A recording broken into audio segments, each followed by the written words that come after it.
Hi everyone, welcome to another Sunday, and today is the last Sunday of the month, so we will be talking about a Montessori topic. My name is Falak Randarian, and today we will be talking about freedom within limits. If you're a Montessori parent, if you have read a little bit even about Montessori, then you must have heard about the phrase freedom within limits. Dr. Myra Montessori very aptly puts that a child needs freedom within limits. If I divide the phrase into two parts, freedom and within limits, both the things have equal amount of weightage. You cannot give complete freedom to the child, and you cannot put only limits on the child. It has to be a very delicate balance. Now, before I delve deep into the freedoms that are provided to the child and the limits that he or she needs to adhere to, let me tell you a little bit more about the concept freedom within limits. If you see a Montessori environment, we believe that this concept is very beautiful because it not only celebrates the individual child, it also celebrates the child as an explorer, and also the fact that the child has an ability, each child has an ability to learn if he or she is given the right community to grow, the right environment to grow. We have a prepared environment for the child. Now, this does not only mean low shelves, open shelves, Montessori material. It also means the trained adults, and everything in the environment is appropriate for the child's development, right? So freedom within limits is a concept that we rely on and we live by as Montessorians. Let me give you an example which each parent would relate to. Suppose you have a toddler, a preschooler, and you get a new bike for him or her. You will get a tricycle for a young child, and you will let him or her ride in your apartment or your house, maybe in your parking lot, if it's a safe place and there are not too many cars, I hope. Maybe in your lobby. Would you leave a toddler on a tricycle without any assistance on the road? No. Then next step is you buy a bike for the child, a bicycle with training wheels. Now, when you let the child go in your lobby or the parking lot to ride this bike, you will be there constantly on a lookout where he or she is going, and you will not let him or her go away from your sight. One of you, any caretaker, parents, grandparents, anyone would be there. Then we talk about the time when you take off those training wheels. It's a huge moment for every parent when your child learns how to ride a bike, isn't it? So when they take off that training wheels, your child is scared 90% of the time, and you are more scared and you don't want to show it. You run after your child holding his bike seat, and at the right moment you let go, and at times it happens that the child just keeps on riding, and voila, it's awesome. But it happens, they fall and they get up, and then you hold again, you start running behind him again, and you repeat and repeat and repeat till the time the child actually learns how to ride a bike. Once they've learned how to ride a bike, even then, you will try to be close by somewhere. You'll not let them free on the main road, maybe in lanes where you are there watching over, but you'll not let them be free on the road by themselves in middle of hundreds of cars. Then when they are confident and you're ready to let go, you finally tell them, see, you're going by your bike, take care, wear your helmet, wear your guards if they are there, and be careful, look for cars around, and then only go. And somewhere close by they go, then a little further, and then a little further. That's exactly the concept. You cannot let a toddler go on a bike without training wheels on the main road on day one. Right? Why?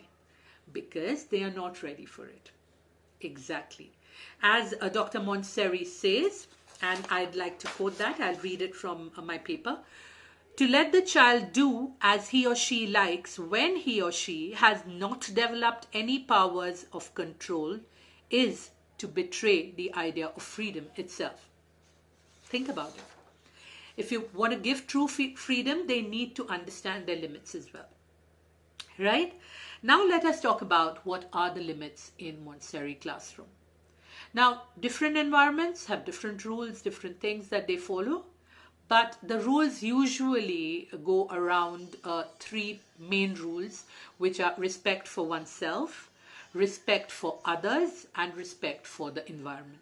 So all the rules in the environment, be it about using your walking feet or your regular talking voice or not stamping on the mat, is revolving around these three main rules, right?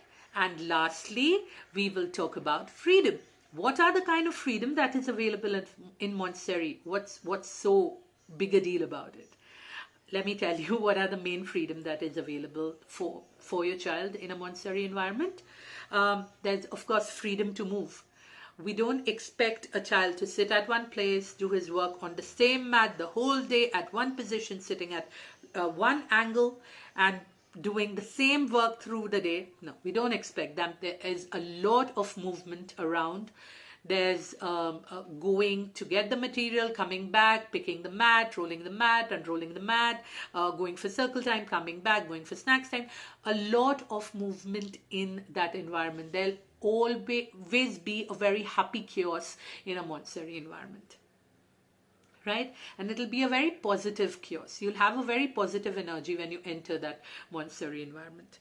Secondly, freedom to decide when to take a material, how long you want to work with the material, how many times you want to repeat the material, that you need to decide. So you decide on your work, you have freedom on that.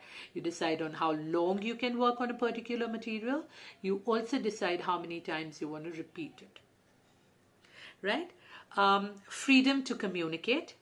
If you're respectful, if you're not interrupting anyone, then, and if you're using your indoor voice, then you have the freedom to communicate in the Montessori environment. We don't shush children like they do in many schools, right? Then freedom to make mistakes. We are humans. We will err. We will make mistakes. It's human to make mistakes. So for a child who is learning and who's constantly busy, they will make mistakes. So there is that area, that room to make mistakes also, which is given to the child, right? How does freedom within limit work? It sounds like a beautiful concept, but how does it practically work in the Montessori environment? We encourage the children that they need to take their own decisions. They need to decide for themselves the work they take. Obviously, they have planned work every day, but when to do it, how to do it, what next to do, that they need to decide. Their pace also is based on the child's progress. They need to be respectful to the other members in the community, be it the teachers, the fellow students, the helpers, anyone, and they will get that respect in return, right? Through real life experiences in any Montessori, authentic Montessori, you'll see the school is working like a community. It's like children have many siblings, they have older people who take care, and they have younger children who they do look after, and they have friends who are same age, and they might have older children who they look up to and want to follow, right? In conclusion, freedom within limits teaches children how to become independent and confident learners who respect every single member and every single thing in their community, in their society, in their circle, right?